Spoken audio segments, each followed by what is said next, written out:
name is Corey. I am I'm like the boisterous, drunken side of hosting the Vocab.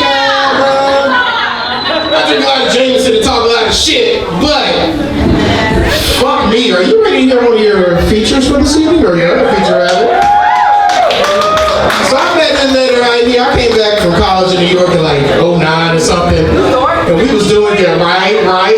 And we was doing shit over at Midtown, Arts and Coffee. We was doing some fighting words. Any of y'all remember fighting words? Oh, y'all been around for a minute. Y'all ain't new to this. Shit. Since then, she been doing bigger and better things every year. She keeps the art form pushing in the city. She is fucking amazing. She was recently featured on Afro Punk as well. Doing bigger things. Show what the city's got. Please, right now, I need y'all to start making some noise. Okay, there's one. Sorry. Louder. And please welcome Januarie. Duck,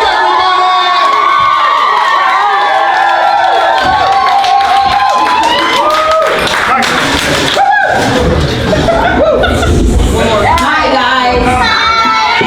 How are you?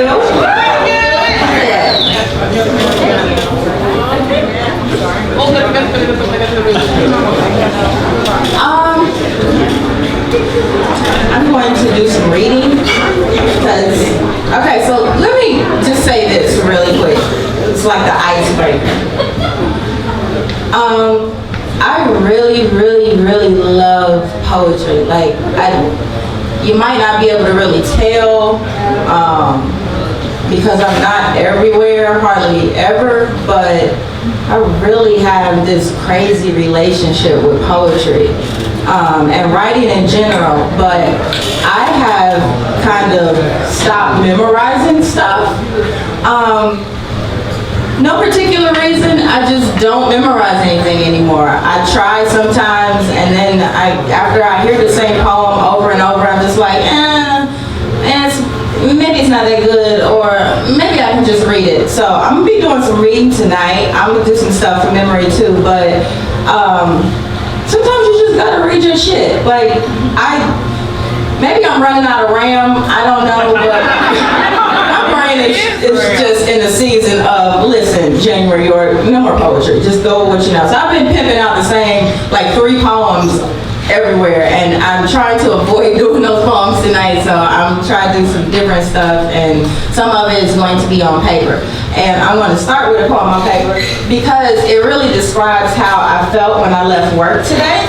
I was really pretty pissed off at Channel 6 today. I was really pretty pissed off. And it's crazy that I had already picked this poem out to do. So I guess I'll dedicate this to him, but this is really an old ass poem that I've just never done anywhere. And yeah, old shit, paper shit. Let me hear y'all say paper shit on 3. 1, 2, 3. Paper shit. Why are my friends? It's because they love me. Okay. So I wrote this poem. I'm a rambler and I talk about my poetry too. So I wrote this poem because somebody that I once considered an elder, like father figure, we parted ways, and I thought we kind of just parted ways, but I think he was kind of shitty that we parted ways. So he sent some inboxes to me that were pretty awful to be exact. And one of the first inboxes he sent was that I am selfish, stupid, and ungrateful. And I had to marinate on that for a minute, because if that really is what I am, I don't want to be it. So I definitely took it into consideration. And then I wrote a poem. And so I dedicate this to him, because he's still around the city giving out his love. Why are you looking at me? I'm not looking at you. I was actually looking at the M on the back of the wall. And then dedicate this to Channel 6. And pretty much the rest of the media. Yeah, all of that. Like really. So yeah, watch out for this. So this is called Shoot the Messenger. I got a little buzz too because my friends brought me a big tall drink and I don't know what it is, but it looked like Coke and I was fooled for the first 3 sips. But now I'm not, and I'm back into trying to be professional. So if my eyes look bucked out, please don't be concerned. This is not how I usually look or do poetry. But I love them and they love me. They say don't shoot the messenger. I don't want to use this. I hear my echo. They say don't shoot the messenger, and I say watch where you're getting your telegrams from. Because some of these mailmen done went postal, and if you ain't watching closely, they might open up your envelopes and reseal them with some of their spit. Operation, leave their venom everywhere. Negativity, push through packages FedEx ain't checking for. I opened up my inbox and this nigga called me stupid and ungrateful. And I had to pause for a minute and consider if my source was being constructive or hateful, truthful or unbelievable. And after further inspection of that and my stupidity levels, I came to the conclusion that I was dealing with a messenger that no longer had believers. The followers had left the church, but the heathen was still standing at the altar, preaching to acquire of his own reflection. Does it taste good when you think you are God? Is your saliva holy water, so every time you spit, you baptize? Oh joy, can I hear another poem, please, Mr. Messenger? But oh, when the sheep bust free from the stable, there needs to be some confessing, sir. There is no joy at that come in the morning. Didn't you read the coded message? You supposed to drink my Kool-Aid. Lay out on the floor and go up yonder with your children. Let me kill you with my pretend beliefs. Look at me, he was made in my image. Know the Holy Grail when you see it. Stand up so you can bow down, bitch. See, that's why we gotta watch who we programming with. Because some of these service providers got faulty wires, but they get pissed when people realize they've been watching a black screen with no connection, no signal detection, no desire to drink that shit out of that cup. Don't want to smell like the stench of food being served on the garbage can lid. Cliff Huxtable taught me about. Watch your messengers, because some of the stuff that comes out of their mouth has underlying intentions that aren't intending on letting you leave alive. They will eat you alive, lie on the floor and die. I said, bad bitches, I'm your leader. Who are you letting penetrate your ears? Who is beating on your drums and got you injecting concrete in your ass? Teaching your kids that the twerk team can still be a class. See, felony rape lyrics playing on the radio conveyor. Oh my God, who is feeding you bullshit stuffed hamburgers and calling it patty melts? The terrible, awful, no help. Listen out for the hidden messages of these hoteps out here, hot stepping them, hoeing all over the place. We got a mouthful of misogyny when it comes to what a woman does with her hair, nails, face, body, life. Listen, on behalf of all of us women, fuck you. Don't be so black that you can't see your verbal destruction every day. Sometimes you gotta say, sir, we don't serve the same God, or even share so much as the dual science fiction theory. Your findings are not the Big Bang around here, and unless you loaned out some money, nobody owes you shit. Sometimes thank you should be enough, but I guess if all you see is God in your mirror, the rest of us wretched heathen should bow down and pray to your likeness. Kiss the ground that Africa walks on. Somebody said aflame the mics, this bullshit has been talked on. I for one am over the ego storm, barreling through poetry, knocking down Hollywood, kissing the asses of the casting couch. How many edits does it take to lie about reality? Watch your messages. The wrong ones will replot your lesson plans, make you a lesser man, make you embrace being called a bitch so they can call you that to your face with no hesitation, then make you a castaway when they get through defacing your self-esteem or the way you think or what you believe. Even if all you trying to achieve is top billing on IG, you still gotta watch what's on your feed. Raw beef can kill you. Watch who is at the podium, because some of these salty conversations are full of so much sodium that they will stop your heart with one interpretation, and by then it will be too late. They say don't shoot the messenger. I say watch who the fuck you living. I say watch who the fuck you let deliver your mail.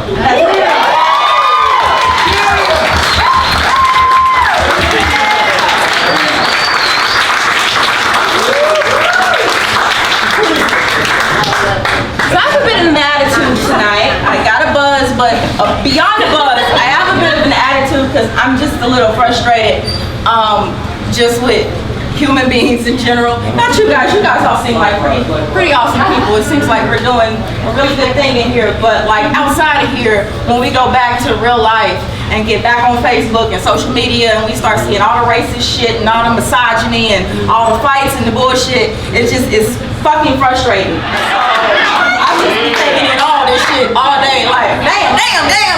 So I got a bit of an attitude today. So I'm gonna read this next piece and I'm gonna do something from memory. But I dedicate this, you know. remember. I realized that outside. I should have tried before I got here. So I'm gonna do this in this place. But listen, a hoe can't be a hoe without some help. Okay, so let's just put that out there. Okay, let's just put that out there. So if you're the person that's fucking the hoe, you are probably a hoe as well. If you are the person calling somebody a hoe, but yet you know what she feels like, then you're probably a hoe as well. If you think she doesn't have respect for her body, yet you're fucking her, you're probably a hoe, or you don't have no respect for your body. Everything that is said about, I go hard for women. I don't give a fuck what you're doing. You can be a prostitute on the street. That's your business. And ain't nobody got no right to judge you on what you do with your life. I might not like it, but I don't have to because it's not my life. I'm not a prostitute. I go to work 9 to 5 every day. That's my choice. That does not make any of us any better than her. We all got some shit in our closets we don't want nobody to know about. Nobody. Nobody. All of us. I know it. Trust me, I know it because I can see it. Like my Jedi tricks. Okay, that was the liquor and whatever that shit is in the glass. I don't think this has a title. It says slow at the top, but I'm pretty sure it's not called slow. But I found it when I was trolling my Dropbox today and was like, I feel like doing this. So this is I dedicate this to the people that are called hoes, because somebody gotta love you, and fuck it, I'll be the one.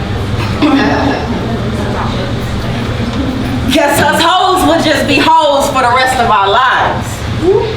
Because according to the man's guide to woman, hoes can't be turned into housewives. We are lost causes. We smoke in houses, fires blazing, disco inferno on different body contact. Approach us emotionless like a drive-through.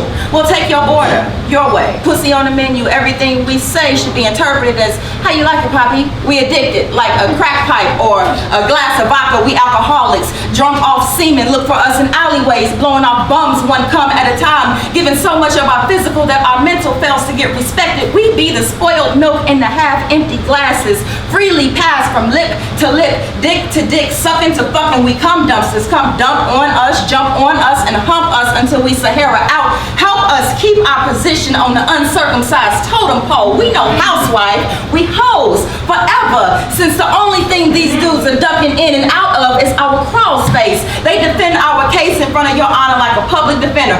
Yeah, she a hoe, so I treated her like one. That's some good woman's potential husband talking right there. So we could never be a housewife. We don't carry that much pride. A hoe could never be nobody's queen, even though she's somebody's daughter, probably somebody's mama or sister, but she could never be an empress or a goddess. Hoes are imperfection with too much past for the glass houses these boys want to move in. Watch out for them rocks. Housewives burn only in the kitchen. Unlucky hoes can be found at Bellflower putting out forest fires, but they don't burn themselves, and they don't hoe themselves or fuck themselves. Arson cannot be arson without an arsonist. Nut stains left on sheets can be dangerous. They can't have virginity taken without the consent of a hymen sniffer on the search for something fresh and untouched, lacking just enough love to disrespect herself 1,000 times before she realizes that she may have sabotaged her chances of ever being the ever so coveted housewife. So I guess she should just throw her Kanye shrug on and spread legs further and faster, since she's a bastard human that no good man would want to produce with. Protection is only by accident. Be smart, my niggas. Wear a condom with this bitch. Fuck her, but strap it up. If she's willing to give it, ain't nothing wrong with taking it. Don't take her hand and be the first man to stand up to her pain and say that she may not even know it's there, and say, baby girl, this ain't the way. You ain't got to do this today. Get off your knees and get on your grind. Put your mind in some books, because it's better to have brain than to give it. Don't tell her that. Don't tell her that. Just let her hate herself and make her the topic of conversation next time you smoking blunts with your boys. To some men, it is better to blindly add to the problem than attempt to resolve it. A revolving vagina can only turn if someone is pushing past it, passing it. And he say she gave it up on the first night. She ain't right for nothing but using for her body. She's got a sexy ass body. Us hoes gonna be hoes for life, because we will forever fail to learn that loose bodies inadvertently turn us into nobody. So how come that don't equal to nobody? We useless, but that don't mean we useless. Surely you just tell me this is a joke that a hoe can't be a housewife, but a husband can be a hoe. For the rest of our lives, we live with the guilt of foolish decisions decisions. We piss repentance once we realize the cum won't make us beautiful, and neither will being a housewife. We must scour the pit of belly in search of the beast within so we can purge it and surge freely to the top of more than a penis. We need to be shown love, shown mirrors that aren't broken. We need hand holding. We need to know that someone thinks we are more than just a quickie mark on a hotel headboard. If she don't respect herself and you still down to sleep with her, then maybe you don't respect yourself either. But I digress. I was just a hoe. I don't know nothing but how to make these niggas fall apart. Guess it's gonna be that way for the rest of my life, because I'll never get to be a housewife, even though all I really wanted to learn was how to be a woman.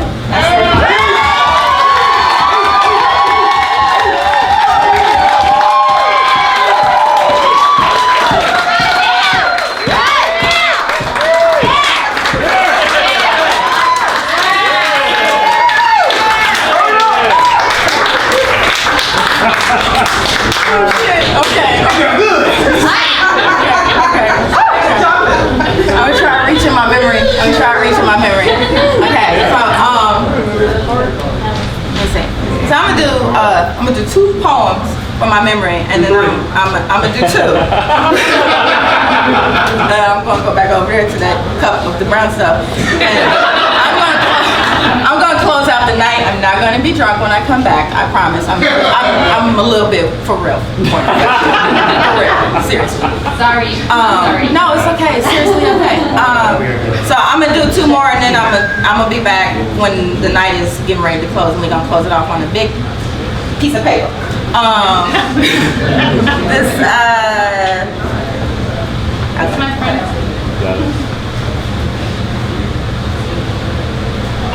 No, I'm not gonna do that. Okay. You should do it. Sorry, no. Okay. I was about to, but no, I ain't ready. I ain't there yet.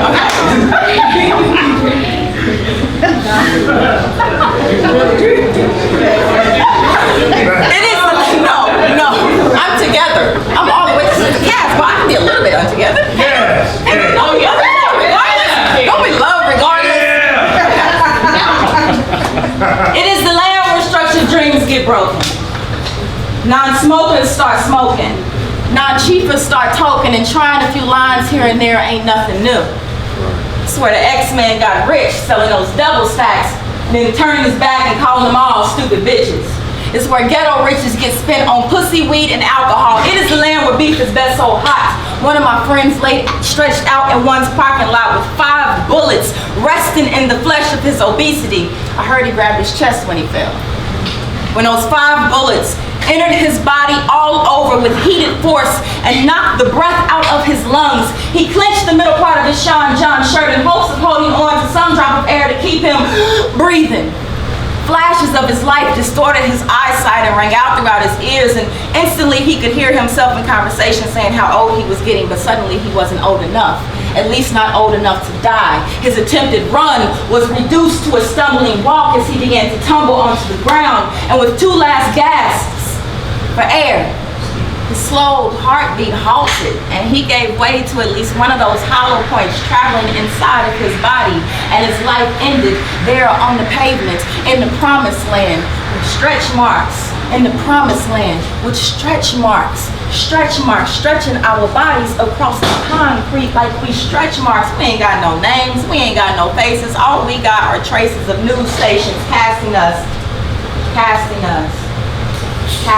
in our grief, blowing us like we're nothing but a simple leaf, treating us as though we are the trick, not the treat. In the promised land, the sexuality can get compromised. Makeup can lay heavy on the eyes and lips will stay glossy. Young wannabe Fergies try to live that flossy, but the hood's got them asphyxiated. It's not that hard to tell they were all inebriated. Pre-show drug sessions kept them intoxicated, so by the time they made it to the stage, they were only 1/3 of who they used to be. Pseudonyms, tags, and trade names replaced traces of erased faces they once saw in the mirror. replace traces of the faces we once saw in the mirror, of the faces they once saw in the mirror. Years appear faster and nearer with no caution, and before you know it, too much time has passed for you to fix your institutionalized minds. Too much time has passed for you to fix your institutionalized minds in the promised land where I heard he grabbed his chest as he fell. In the promised land where bullets are stinging bodies like bees because folks no longer fight, they ride. It's like black men judge their manhood on how easily they commit a homicide, stacking up on invisible teardrops to hang on the sides of their eyes. Both grown men and teenagers. The black man's mortality is worse than it's been in ages. Little kids are holding 12 gauges before they ever pick up their first book. In the promised land, in the promised land, where good nights could break a lawyer's bank. In the promised land, and slow nights can make you rethink your choices. But that soft voice in the back of your head ain't enough to keep that spending habit fed. So instead, them legs stay spread across the dirtiness of the stage in the strobe of the light in the promised land where I heard he grabbed his chest as he fell. When 5 bullets entered his body all over with heated force in the promised land where little kids are holding 12 gauges before they ever pick up their first book. In the promised land where sexuality gets compromised, makeup lays heavy on the eyes, lips stay glossy, young wanna be Berkeley's try to live that flossy, but the hood has us asphyxiated in the promised land. In the promised land, tapes are rolling in the promised land. In the promised land, bodies are laying flat out in the promised land. In the promised land, bullets are flying. One of my own friends, y'all, lay stretched out in one's parking lot. In the promised land, I used to work there. In the promised land, he lay stretched out in the promised land with witnesses looking out the doorway. In the promised land, over a parking space. In the promised land, 5 bullets in his body. In the promised land, he grabbed his chest as he fell. In the promised land, landed on my girl's car. In the promised land, in the promised land, news bills are rolling in the promised land. Say peace.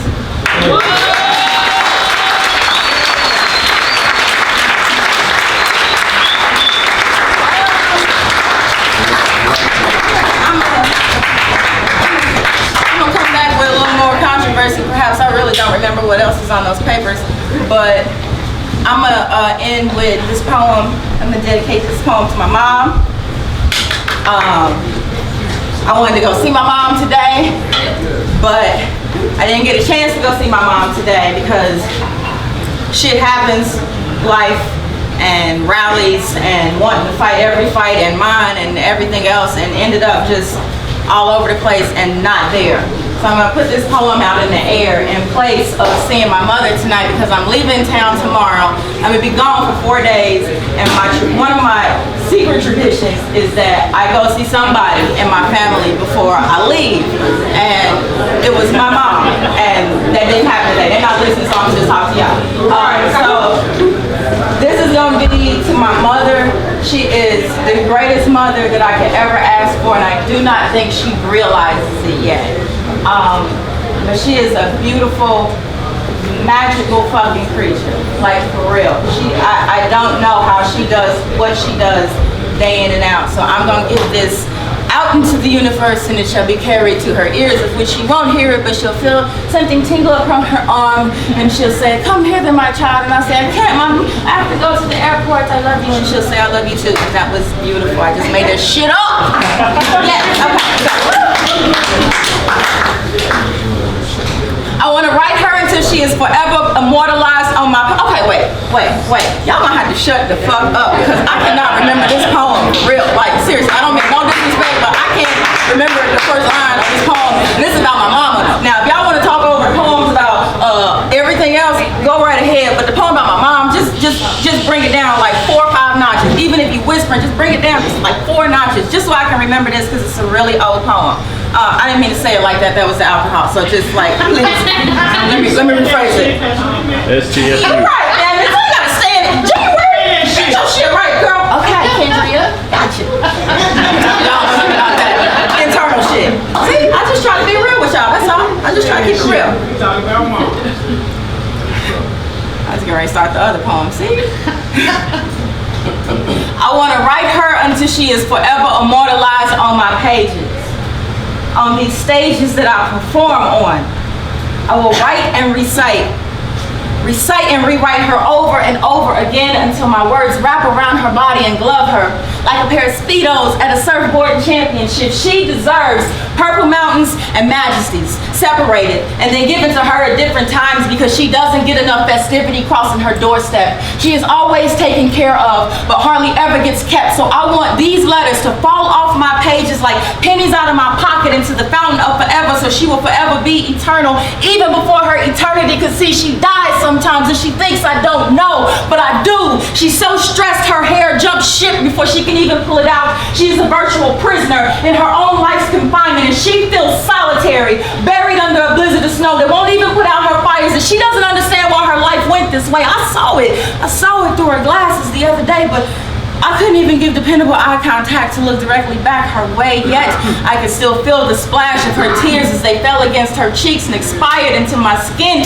She looked like a 3-year-old when she wiped the depression from her face, and my blood turned to dust when she cried, because I've been one hell of a daughter. Almost lost her to breast cancer while I let my voicemail answer her phone calls, because I was hung upside down on a pole somewhere. That's why now I want to write her until she becomes immortal. I want her to know that as long as I breathe, she breathes. Even if she's no longer doing it on her own, she will breathe through me. And these poems will secure my preservation. Therefore, we will become circles of each other's infinite creations. When I think about life without her being one house, 10 feet away, so close she could blow kisses to my boo-boos and make them disappear, I almost become robotic and unable to move. So these pages will get written on and these stages will get spit on. And every time it happens, people will see my mother rise up out of my body like an Arizona Capitol and smile, frozen on earth and waiting on heaven. Mama, angels' dimples make repeat facial visits when they look at you. And I'm sorry if I disappointed you. I know it took 30-something years to figure out what I was supposed to do, but I found it. And now you're reaping the benefit from it too, because I am immortalizing you. I may have come from you, but you live inside of me. Inside of each poem I write, each beat of my heart, every fragment of bone that connects together and forms my rib cages that protect my organs. She protects my organs. Therefore, she saves my life. So the least I can do is write her. Give her a few minutes worth of the freedom I see her searching for inside of bottles that claim to have enough proof to save her smile, but they don't. They only help take away whatever is left of her. So here you go, mama. And I know this poem will never mean to you what it means to me, but these are magic words, and now abracadabra, you are everlasting. I am releasing these phonics in the air in hopes that they will travel and manipulate reality and get to you and tickle you until your goosebumps get goosebumps, and a smile baptizes you. Smile, mama. Smile in this moment for me, because I have immortalized you. Thank you.